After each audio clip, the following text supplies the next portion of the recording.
ఆలోచించండి. మీరు గనక ఆ పరిస్థితిలో ఉంటే మనం ఏమి చేయగలం?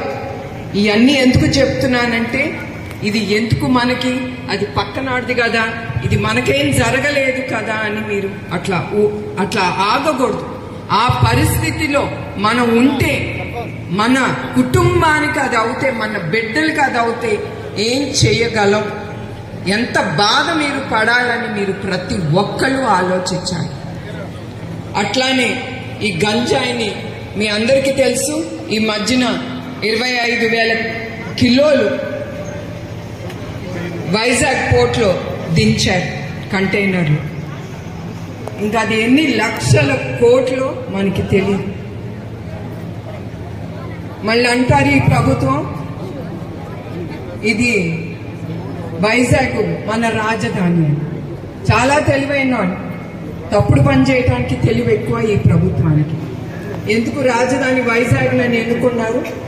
ఎందుకంటే ఇట్లానే గంజాయి దించవచ్చు, పోర్టు కదండి, అన్ని ఆ ద్వారా దించి వాళ్ళు పొట్టం గడిపించవచ్చు. కానీ వాళ్ళ ఆలోచన, వాళ్ళ జోబులు నింపుకుంటారు, వాళ్ళ పొట్టలు నింపుకుంటారు ఈ ప్రభుత్వం. దాని గంజాయి క్యాపిటల్ రాజధానిగా తీర్చిదిద్దుతున్నారు. అదే కాకుండా ఈ గంజాయి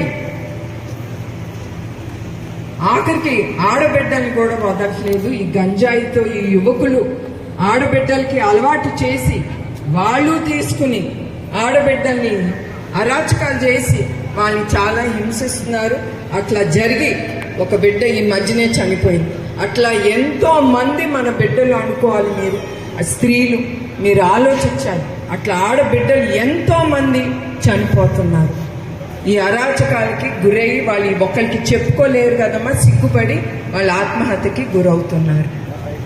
అట్లానే ఈ ప్రభుత్వంలో 30,196 స్త్రీలు కనపట్లేదు. ఇప్పటికి కూడా తెలీదు వాళ్ళు ఏమయ్యారు.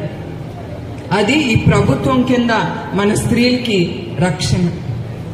ఇది వాళ్ళు ఇచ్చే రక్షణ.